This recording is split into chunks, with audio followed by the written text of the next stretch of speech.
Every Cook Can Govern. A Study of Democracy in Ancient Greece and Its Meaning for Today. By CLR James. Written in June 1956 and transcribed by David Harvey in 2003. Read by Dessalines. Note: this conventional view on the role of slavery in classical Greece has been challenged in recent years. Ellen Menskens-Wood, in her excellent book Peasant, Citizen, and Slave, The Foundations of Athenian Democracy, Verso, London, 1988, argues that the domination of agriculture by free peasants limited the growth and influence of slavery. End of introduction. Every Cook Can Govern by CLR James. Section: Direct Democracy. The Greek form of government was the city-state. Every Greek city was an independent state. At its best, in the city-state of Athens, the public assembly of all the citizens made all important decisions on such questions as peace or war. They listened to the envoys of foreign powers and decided what their attitude should be to what these foreign powers had sent to say. They dealt with all serious questions of taxation. They appointed the generals who should lead them in time of war. They organized the administration of the state, appointed officials, and kept them in check. The public assembly of all the citizens was the government. Perhaps the most striking thing about Greek democracy was that the administration, and there were immense administrative problems, was organized upon the basis of what is known as sortition, or more easily, selection by lot. The vast majority of Greek officials were chosen by a method which amounted to putting names into a hat and appointing the ones whose names came out. Now, the average CIO bureaucrat or Labour member of Parliament in Britain would fall in a fit if it was suggested to him that any worker selected at random could do the work that he is doing. But that was precisely the guiding principle of Greek democracy. And this form of government is the government under which flourished the greatest civilization the world has ever known. Modern parliamentary democracy elects representatives, and these representatives constitute the government. Before the democracy came into power, the Greeks had been governed by various forms of government, including government by representatives. The democracy knew representative government and rejected it. It refused to believe that the ordinary citizen was not able to perform practically all the business of government. Not only did the public assembly of all the citizens keep all the important decisions in its own hands. For the Greek, the word isonomia, which meant equality, was used interchangeably for democracy. For the Greek, the two meant the same thing. For the Greek, a man who did not take part in politics was an idiotes, an idiot, from which we get our modern word idiot, whose meaning, however, we have limited. Not only did the Greeks choose all officials by lot, they limited their time of service. When a man had served once, as a general rule, he was excluded from serving again, because the Greeks believed in rotation, everybody taking his turn to administer the state. End of section. Every Cook Can Govern. Section: Intellectuals. Intellectuals like Plato and Aristotle detested the system. And Socrates thought the government should be by experts and not by the common people. For centuries, philosophers and political writers, bewildered by these Greeks who, when they said equality, meant it, have either abused this democracy or tried to explain that this direct democracy was suitable only for the city-state. Large modern communities, they say, are unsuitable for such a form of government.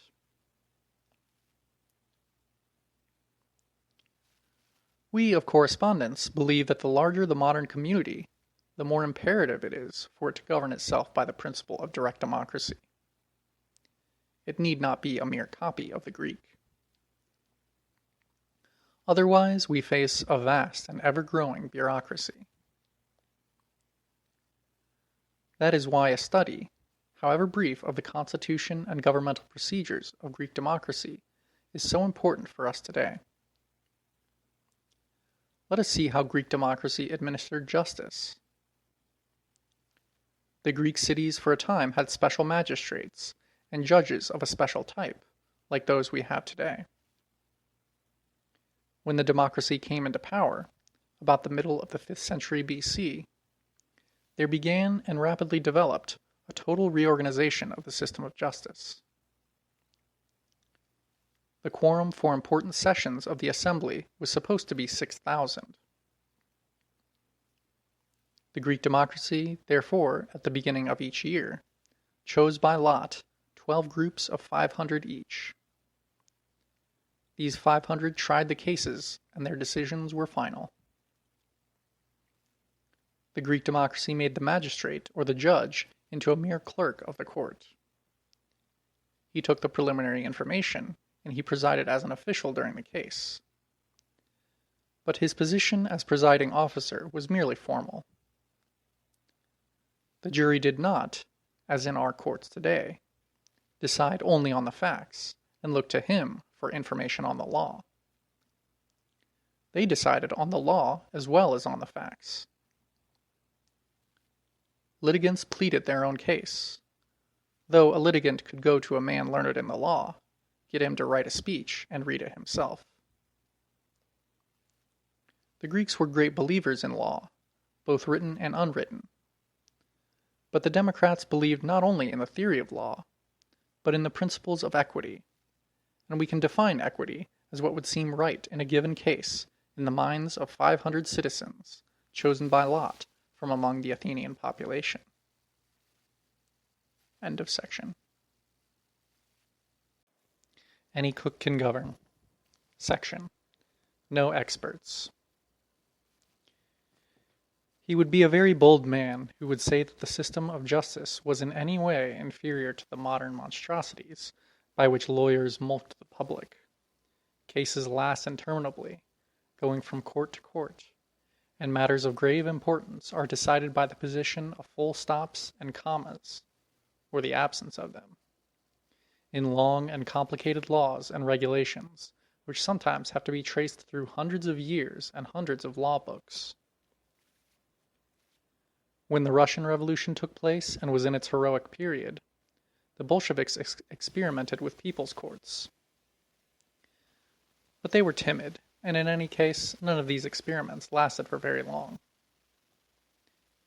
The essence of the Greek method, here as elsewhere, was the refusal to hand over these things to experts, but to trust to the intelligence and sense of justice of the population at large, which meant, of course, a majority of the common people.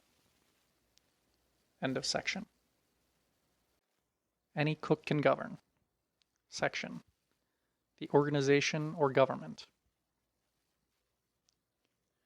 We must get rid of the idea that there was anything primitive in the organization of the government of Athens. On the contrary, it was a miracle of democratic procedure which would be beyond the capacity of any modern body of politicians or lawyers. Simply because these believe that when every man has a vote, equality is thereby established. The assembly appointed a council of 500 to be responsible for the administration of the city and the carrying out of decisions.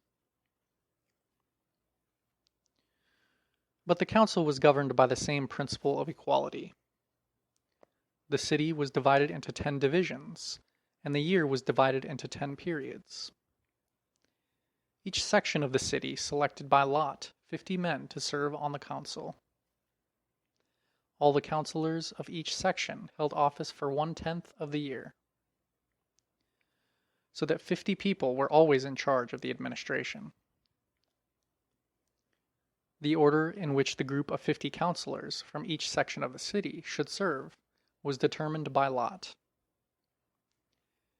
Every day, the 50 who were serving chose someone to preside over them, and he was also chosen by lot. If on the day that he was presiding, the full assembly met, he presided at the assembly.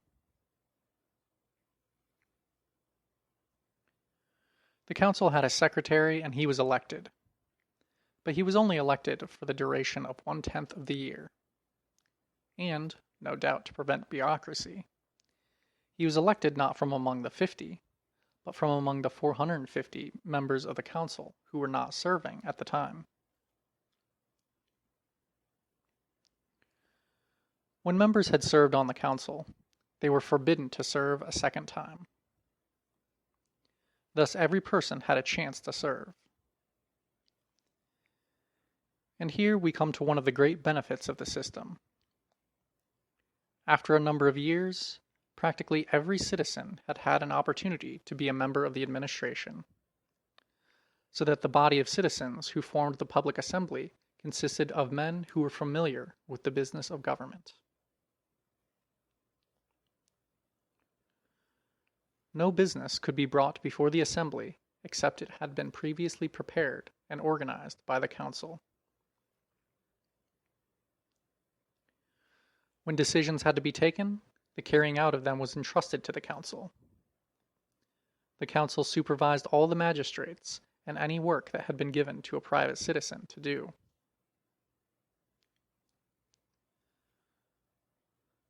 The Greeks had very few permanent functionaries. They preferred to appoint special boards of private citizens.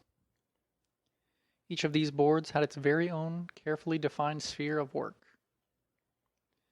The coordination of all these various spheres of work was carried out by the council. A great number of special commissions helped to carry out the executive work. For example, there were 10 members of a commission to see after naval affairs, and 10 members of a commission to hear complaints against magistrates at the end of their term. One very interesting commission was the Commission for the Conduct of Religious Ceremonies. The Greeks were a very religious people, but most of the priests and officials of the temples were elected and were for the most part private citizens. The Greeks would not have any bunch of bishops, archbishops, popes, and other religious bureaucrats who lived by organizing religion. Some of these commissions were elected from the council, but others again were appointed by lot.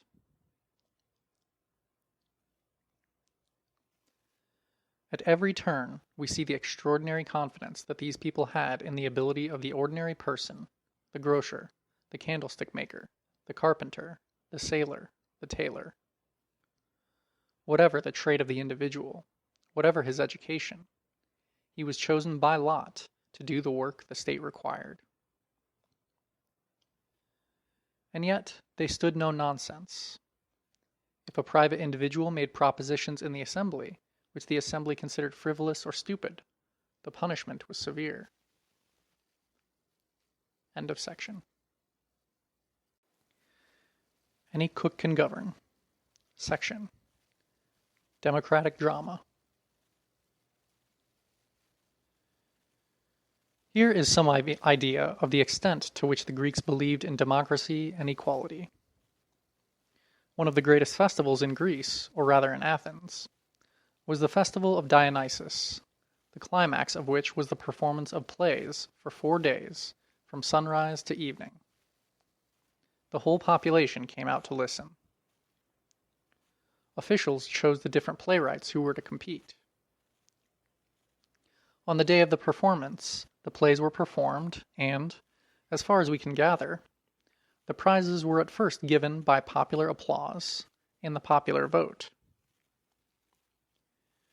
You must remember that the dramatic companies used to rehearse for 1 year, and the successful tragedians were looked upon as some of the greatest men in the state, receiving immense honor and homage from their fellow citizens. Yet it was the public, the general public, of 15 or 20,000 people that came and decided who was the winner.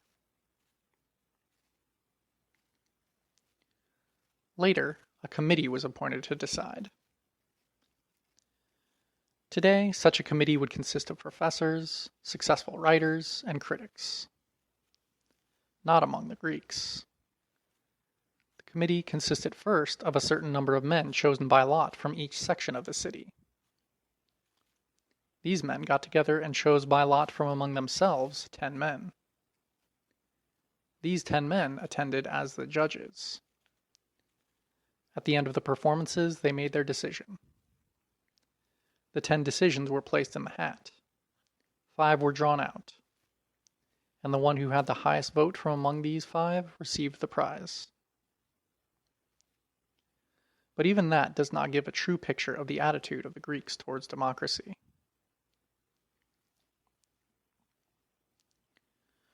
Despite the appointment of this commission, there is evidence that the spectators had a preponderant influence on the judges.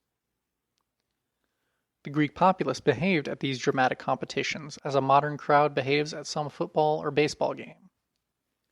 They were violent partisans. They stamped and shouted and showed their likes and dislikes in those and similar ways. We are told that the judges took good care to notice the way in which popular opinion went. Because, and this is typical of the whole working of the democracy on the day after the decision, the law allowed dissatisfied citizens to impeach the members of the commission for unsatisfactory decisions. So that the members of the commission, we can say at least, were very much aware of the consequences of 15 disregarding the popular feeling about the plays.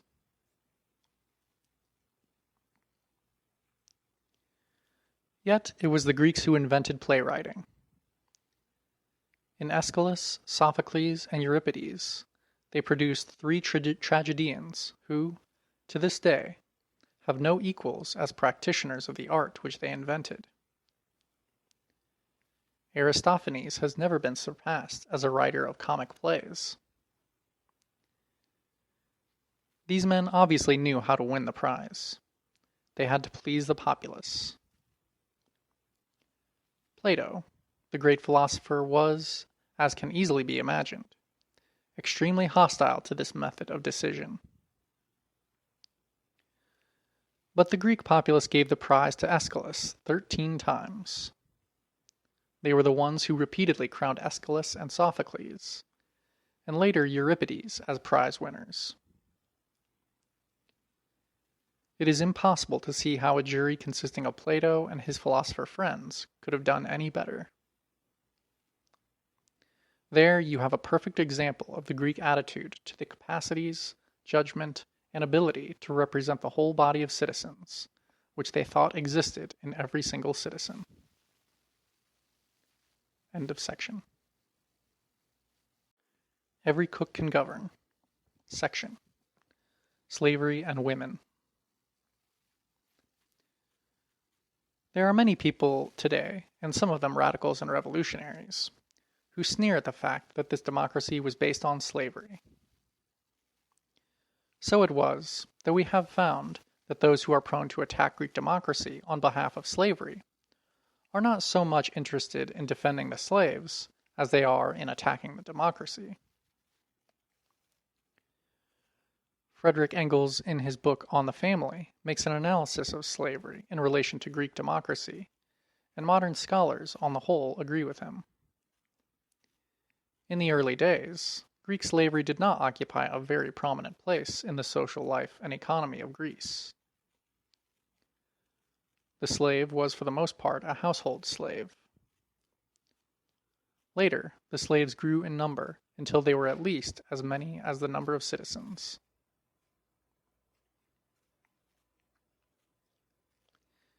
In later years, slavery developed to such a degree, with the development of commerce, industry, etc., that it degraded free labor. And it is to this extraordinary growth of slavery, and the consequent degradation of free labor, that Engels attributes the decline of the great Greek democracy.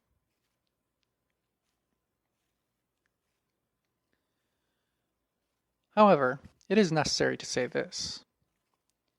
In the best days of the democracy, there were many slaves who, although denied the rights of citizenship, lived the life of the ordinary Greek citizen. There is much evidence of that. One of the most important pieces of evidence is the complaint of Plato that it was impossible to tell a slave to go off to the pavement to make way for a free citizen, especially so distinguished a citizen as Plato, for the simple reason that they dressed so much like the ordinary citizen, and that it was impossible to tell who was a citizen and who was a slave.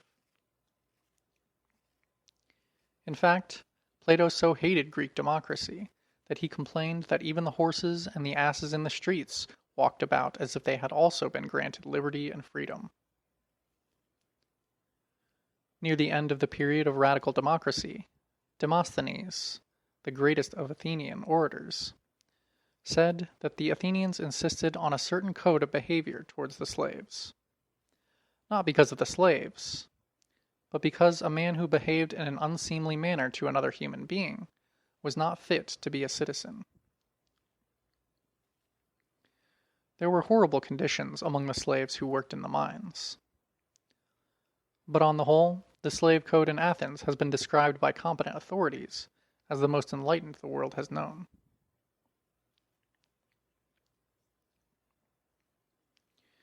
It was also stated by many that the position of women in Athens during the democracy was very bad. Naturally, in these days, they did not have the vote. But for many centuries, we were taught that the women of the Greek democracy were little better than bearers of children and housekeepers for their husbands. Yet some modern writers, on closer examination of the evidence, have challenged the old view. And we believe that before very long, the world will have a more balanced view of how women lived in the Greek democracy. End of section. Every cook can govern. Section. The founders of Western culture. Now, if the ancient Greeks had done little beside invent and practice this unique form of human equality in government, they would have done enough to be remembered. The astonishing thing is that they laid the intellectual foundation of Western Europe. Today, when we speak about philosophy, logic, dialect, when we speak of politics, democracy, oligarchy, constitution, law, when we speak of oratory, rhetoric, ethics, when we speak of drama, tragedy, and comedy, when we speak of history, when we speak of sculpture and architecture, in all these things we use the terms and build on the foundations that were discovered and developed by the Greeks.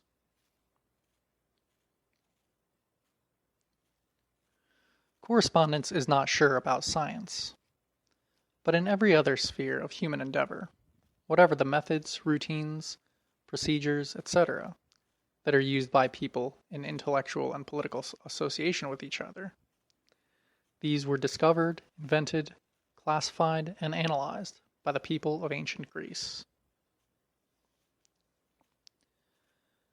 They not only invented or discovered these things, the men who invented and discovered and developed them, sculpture, politics, philosophy, art and literature, medicine, mathematics, etc., these men are still to this day unsurpassed as practitioners of the things that they invented or discovered. If you were writing a history of modern civilization, you might find it necessary to bring in perhaps half a dozen Americans. Let us be liberal, a dozen. You will be equally in difficulty to find a dozen Englishmen. But in any such history of Western civilization, you would have to mention some 60 or 80 Greeks. Here are some of the names.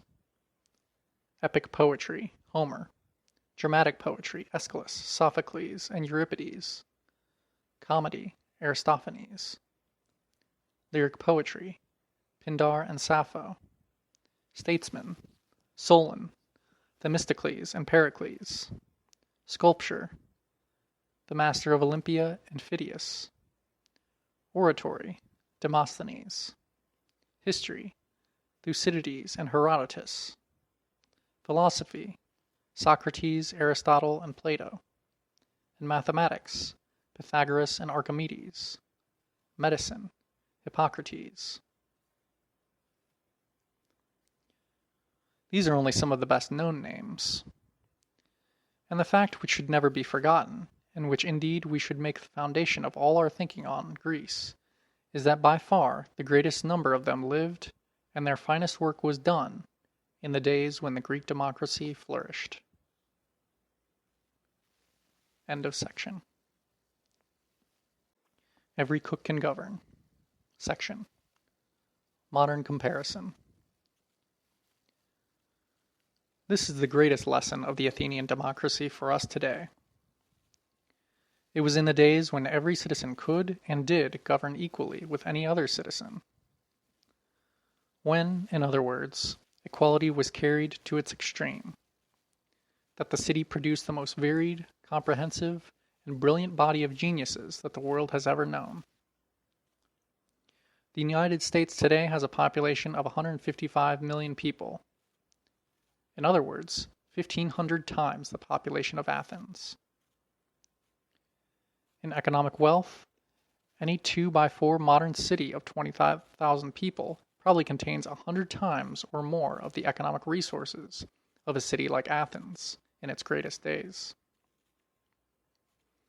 Furthermore, for a great part of its existence, the total citizen population of Athens could be contained in Ebbets Field, or at any of a dozen football grounds in England. This will give you some faint idea of the incredible achievements, not of ancient Greece in general, but of Greek democracy. For it was the democracy of Greece that created these world historical achievements, and they could not have been created without the democracy.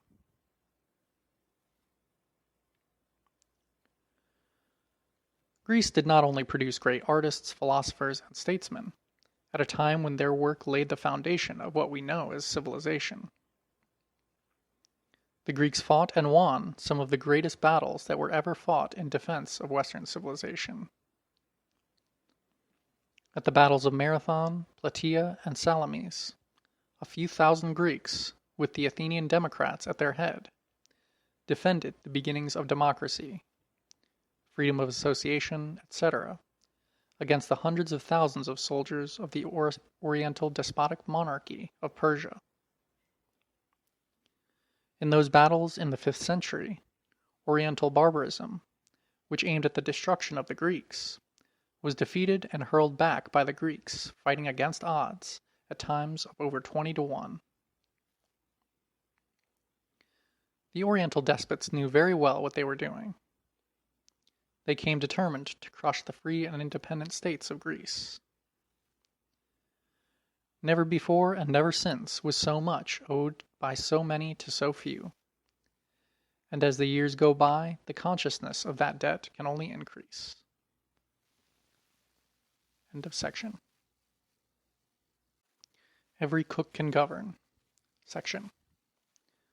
Athenian Democrat. What kind of man?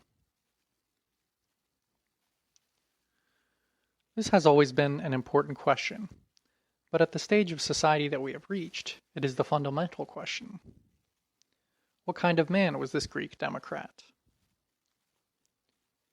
Karl Marx has stated that the future type of man, the man of a socialist society, will be a, quote, fully developed individual, fit for a variety of labors, ready to face any change of production, and to whom the different social functions he performs are but so many modes of giving free scope to his own natural and acquired powers. Here is how Pericles, one of the greatest statesmen of the Greek democracy, described the ordinary Greek citizen. Quote,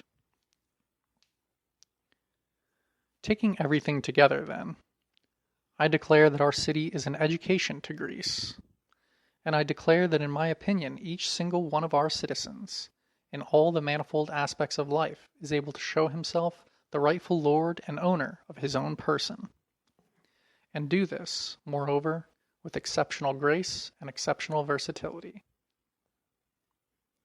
End of quote. Marx and all the men who have written of a society of democracy and equality had to place it in the future. For our Greek, this conception of the citizen was not an aspiration. It was a fact. The statement occurs in perhaps the greatest of all the Greek statements on democracy, the speech of Pericles on the occasion of a funeral of Athenians who had died in the war.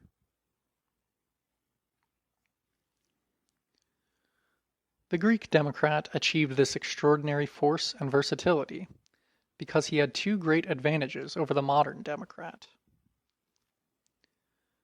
The first was that in the best days of the democracy, he did not understand individualism as we know it. For him, an individual was unthinkable except in the city-state. The city-state of democracy was unthinkable except as a collection of free individuals. He could not see himself or other people as individuals in opposition to the city-state. That came later when the democracy declined. It was this perfect balance, instinctive and unconscious, between the individual and the city-state, which gave him the enormous force and the enormous freedom of his personality.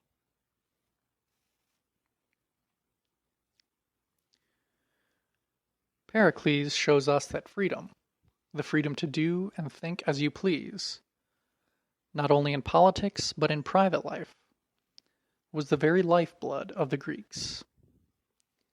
In that same speech, he says, quote, "And just as our political life is free and open, so is our day-to-day life in our relations with each other. We do not get into a state with our next-door neighbor if he enjoys himself in his own way.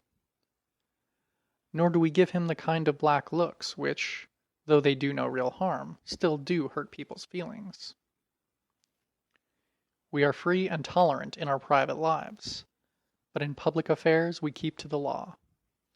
This is because it commands our deep respect. We give our obedience to those whom we put in positions of authority, and we obey the laws themselves, especially those which are for the protection of the oppressed, and those unwritten laws which it is an acknowledged shame to break." End of section. Every cook can govern. Section. Human, quote, gods. Those simple words need hard thinking for us to begin to understand them today. The United States is notorious among modern nations for the brutality with which majorities, in large things as in small, terrorize and bully minorities which do not conform. In Great Britain, the conception of good form and what is not done exercises a less blatant but equally pervasive influence. The Greek Democrat would have considered such attitudes as suitable only for barbarians. One reason why the Greeks so hated the Persians was that a Persian had to bow down and humble himself before the Persian king. The Greeks called this a prostration, and this too he thought was only fit for barbarians. Instead, in the midst of a terrible war, he went to the theater, which was a state theater, and applauded a bitterly anti-war play by Aristophanes. And on another occasion, when the ruler of Athens, accompanied by foreign dignitaries, attended the theater in his official capacity, Aristophanes ridiculed him so mercilessly in the play that he sued the dramatist and lost the case.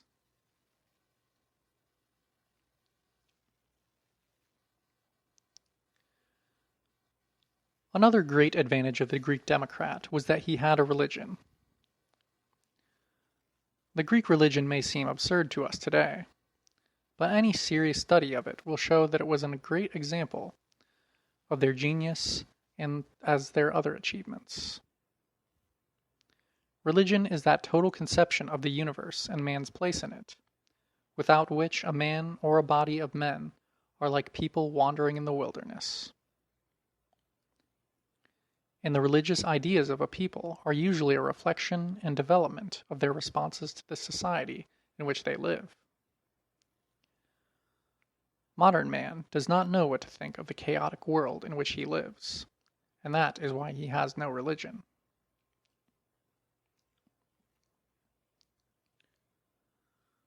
So simple and easy to grasp in all its relations was the city-state, that the total conception with which the Greeks conceived of the universe as a whole and man's relationship to it was extremely simple, and, despite the fact that it was crammed with absurdities, was extremely rational. The Greek gods were essentially human beings of a superior kind. The Greeks placed them on top of a mountain, Olympus, and allowed them their superiority up there. But if any citizen looked as if he was becoming too powerful, and might establish himself like a god in Athens, the Athenian democracy handled him very easily. They held a form of referendum on him, and if citizens voted against him, he was forthwith banished for 10 years, though when he returned he could get his property back. Gods were strictly for Olympus.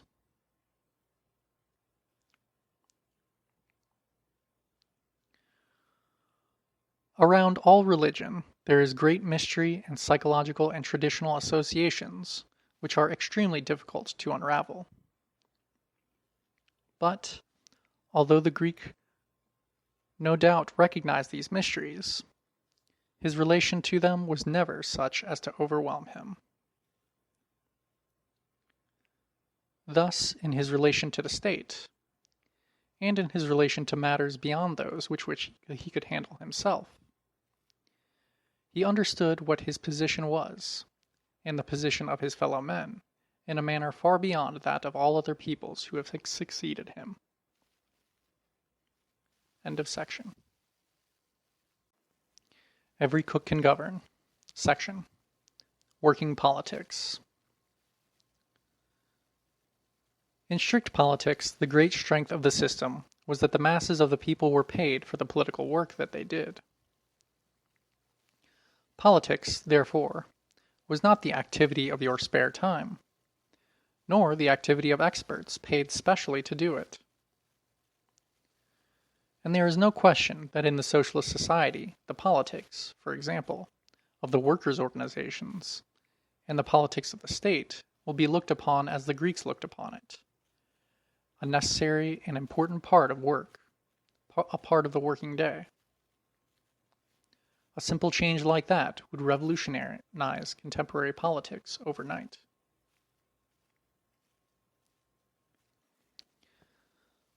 The great weakness of the system was that, as time went on, the proletariat did little except politics. The modern community lives at the expense of the proletariat. The proletariat in Greece, and still more in Rome, lived at the expense of the community. In the end, this was a contributory part of the decline of the system. But the system lasted nearly 200 years. The empires of France and Britain have not lasted very much longer. And America's role as a leader of world civilization is mortally challenged even before it has well begun. End of section. Any cook can govern. Section. The Greeks were a sophisticated people. It is obvious that we can give here no more than a general account of Greek democracy. There are great gaps in our knowledge of many aspects of Greek life, and even the facts that scholars have patiently and carefully verified during centuries can be, and are, very variously interpreted. There is room for differences of opinion, and Greek democracy has always had and still has many enemies.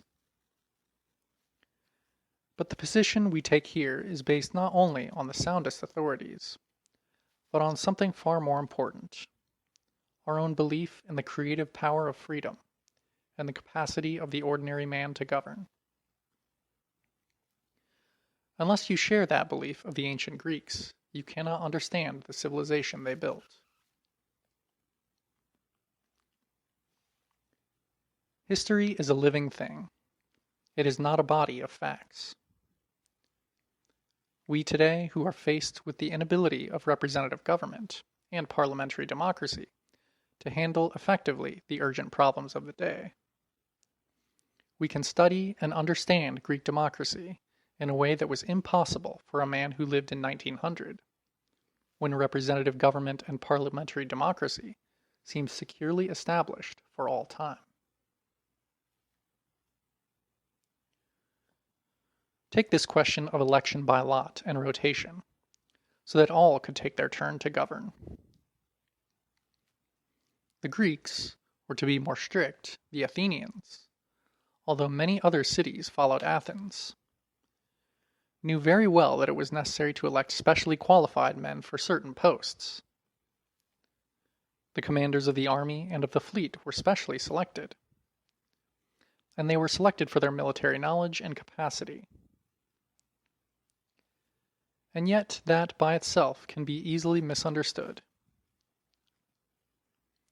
The essence of the matter is that the generals were so surrounded by the general democratic practices of the Greeks, the ordinary Greek was so vigilant against what he called tyranny, that it was impossible for generals to use their positions as they might have been able to do in an ordinary bureaucratic or representative form of government. End of section. Every cook can govern. Section. Pericles cries. So it was that the Greeks, highly sophisticated in the practice of democracy, did not, for example, constantly change the men who were appointed as generals. Pericles ruled Athens as general in command for some 30 years. But although he ruled, he was no dictator. He was constantly re-elected.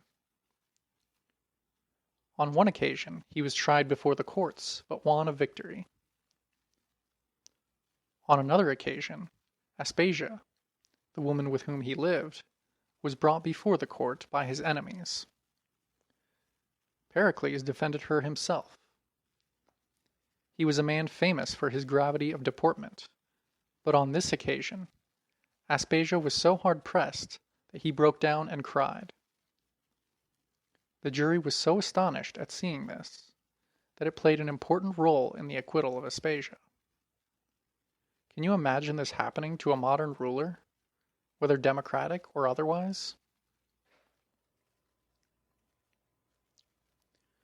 The Greek populace elected Pericles year after year because they knew that he was honest and capable. But he knew and they knew that if they were not satisfied with him, they were going to throw him out. That was the temper of the Greek democracy in its best days. This democracy was not established overnight. The early Greek cities were not governed in this way. The landed aristocracy dominated the economy and held all the important positions of government. For example, rich and powerful noblemen, for centuries, controlled a body known as the Areopagus, and the Areopagus held all the powers which were later transferred to the council. The magistrates in the courts were a similar body of aristocrats, who functioned from above with enormous powers, such as modern magistrates and modern judges have. The Greek democracy had had experience of expert and bureaucratic government.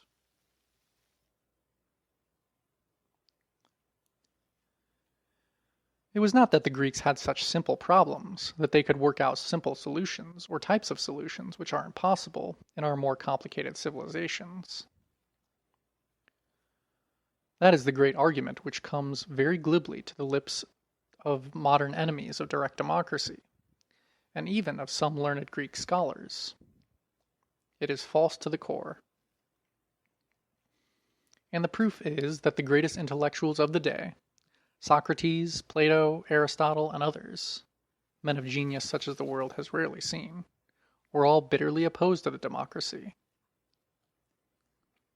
To them, this government by the common people was wrong in principle, and they criticized it constantly. More than that, Plato spent the greater part of his long life discussing and devising and publishing ways and means of creating forms of society, government, and lay which would be superior to the Greek democracy.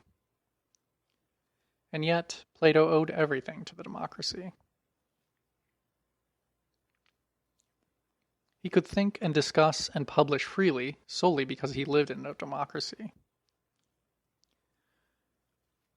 We should remember, too, that the very ideas of what could constitute the perfect society he was always seeking came to him and could come to him only because the democracy in Greece was itself constantly seeking to develop practically the best possible society.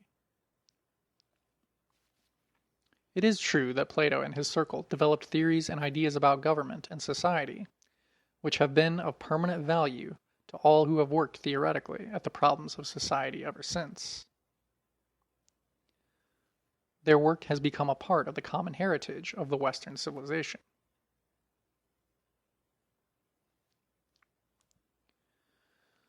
But we make a colossal mistake if we believe that this is all past history. For Plato's best-known book, The Republic, is his description of an ideal society to replace the democracy. And it is a perfect example of a totalitarian state governed by an elite. And what is worse, Plato started and brilliantly expounded a practice which has lasted to this day among intellectuals. A constant speculation about different and possible methods of government, all based on a refusal to accept the fact that the common man can actually govern. It must be said for Plato that, in the end, he came to the conclusion that the radical democracy was the best type of government for Athens. Many intellectuals today do not do as well. They not only support, but they join bureaucratic and even sometimes totalitarian forms of government.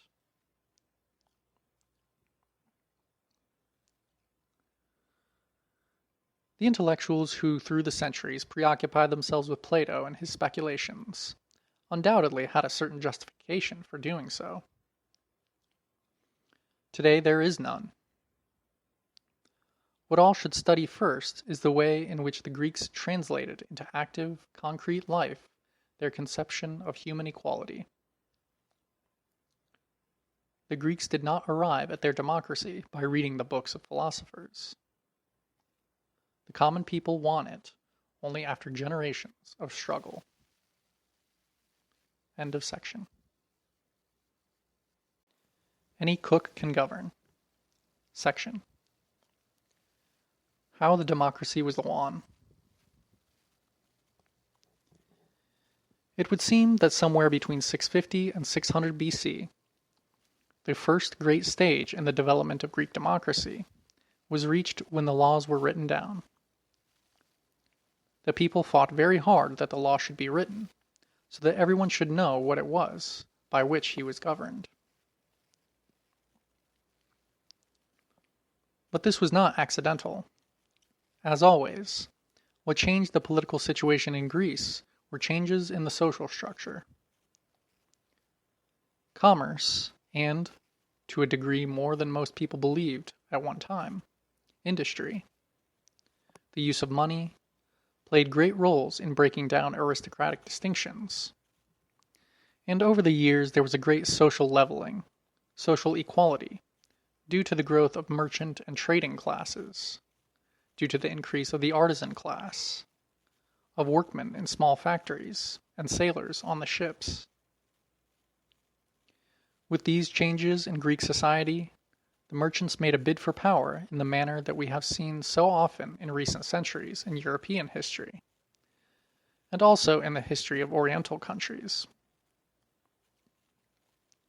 Solon was the statesman who first established a more or less democratic constitution, and, for that reason, his name is to this day famous as a man of political wisdom.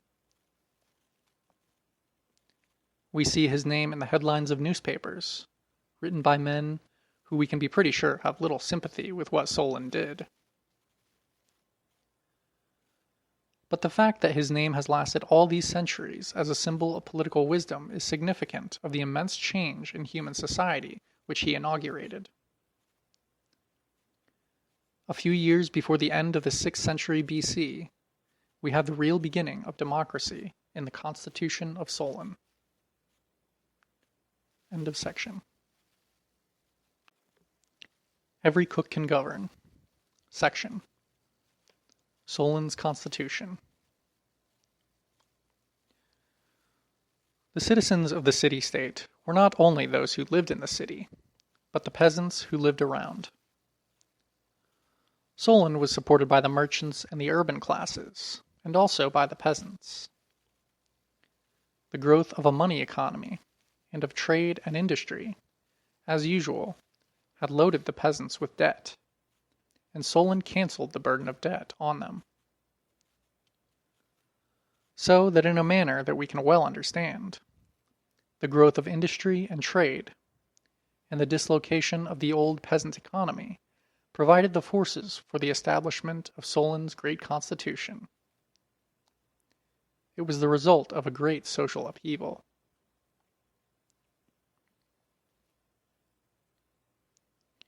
To give you some idea of the state of the surrounding world when Solon was introducing his constitution, we may note that 30 years after Solon's constitution, we have the death of Nebuchadnezzar, the king in the Bible who was concerned in the peculiar business of Shadrach, Meshach, and Abednego. And this is the answer to all those who sneer about the greatness of Greek democracy. You only have to look at what the rest of the world around them was doing and thinking.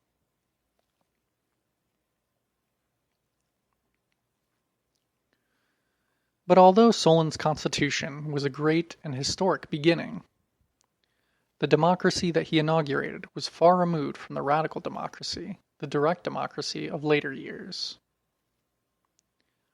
For at least a century after Solon, the highest positions of the state could only be filled by men who had a qualification of property, and this property qualification was usually associated with men of noble birth.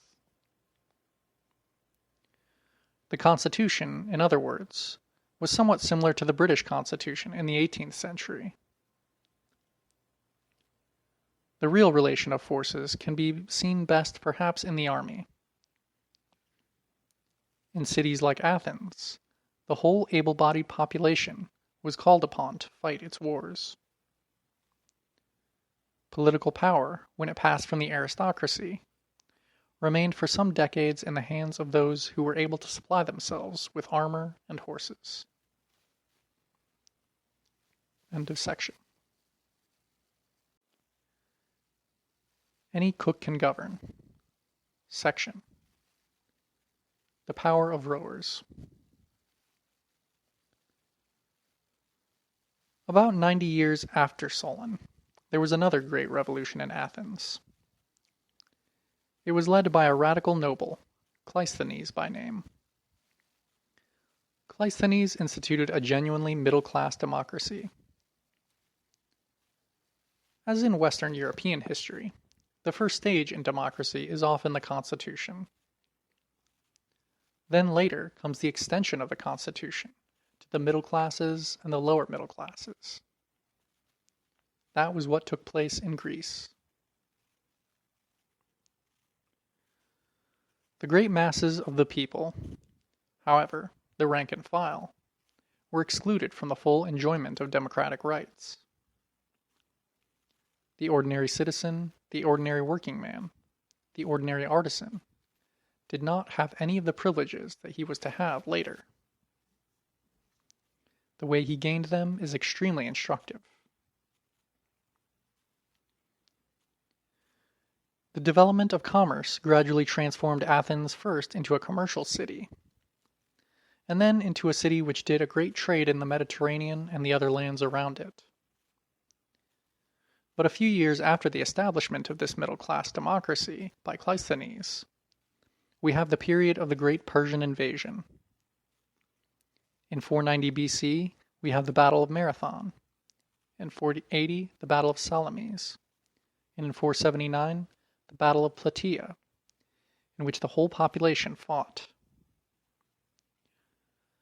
Much of this war was fought at sea, thus commercially and militarily. Athens became a naval power. But the ships in those days were propelled by the men who rowed them.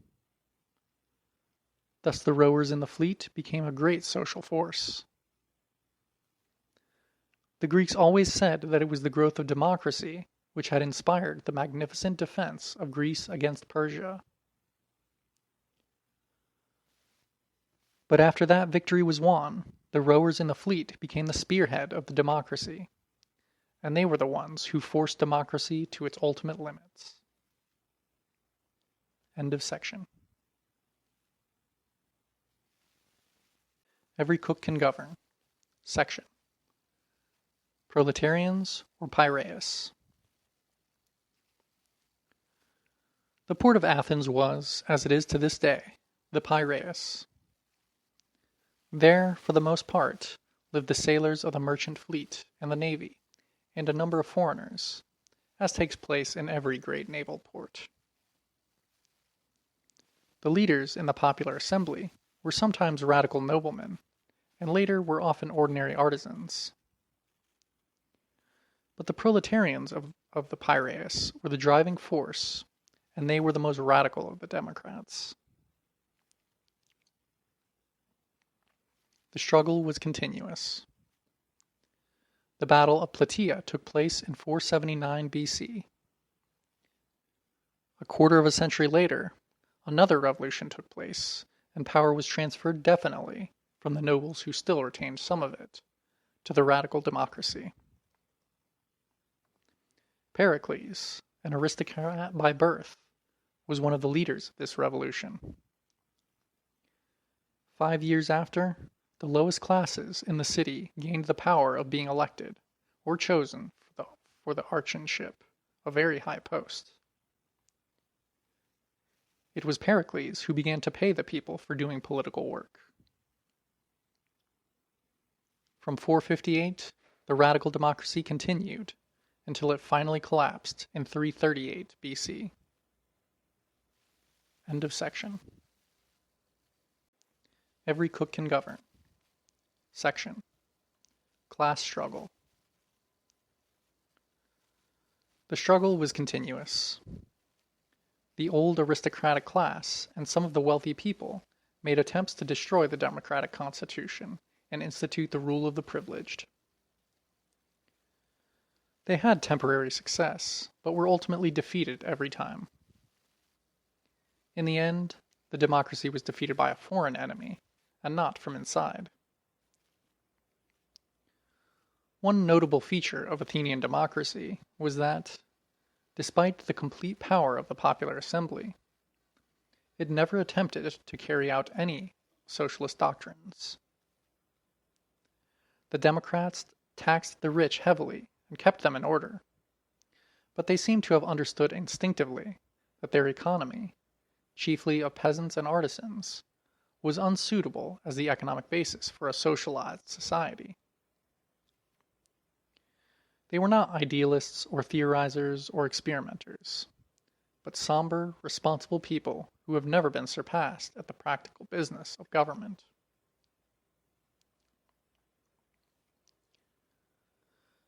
How shall we end this modest attempt to bring before modern workers the great democrats of Athens?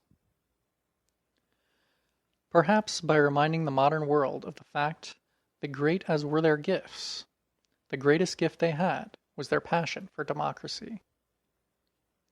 They fought the Persians, but they fought the internal enemy at home with equal, if not greater, determination. Once, when they were engaged in a foreign war, the anti-democrats tried to establish a government of the privileged.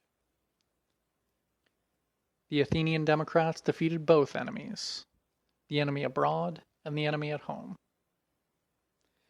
And after the double victory, the popular assembly decreed as follows.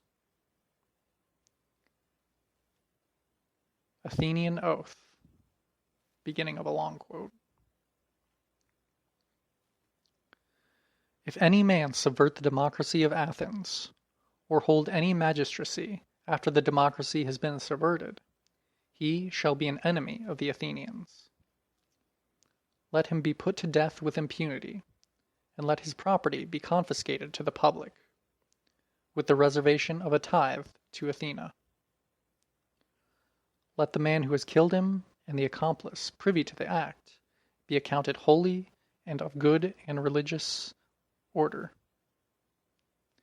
Let all the Athenians swear an oath under the sacrifice of full-grown victims in their respective tribes and demes to kill him.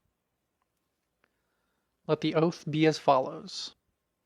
I will kill with my own hand, if I am able, any man who shall subvert the democracy at Athens, or who shall hold any office in the future after the democracy has been subverted, or shall rise in arms for the purpose of making himself a despot, or shall help the despot to establish himself.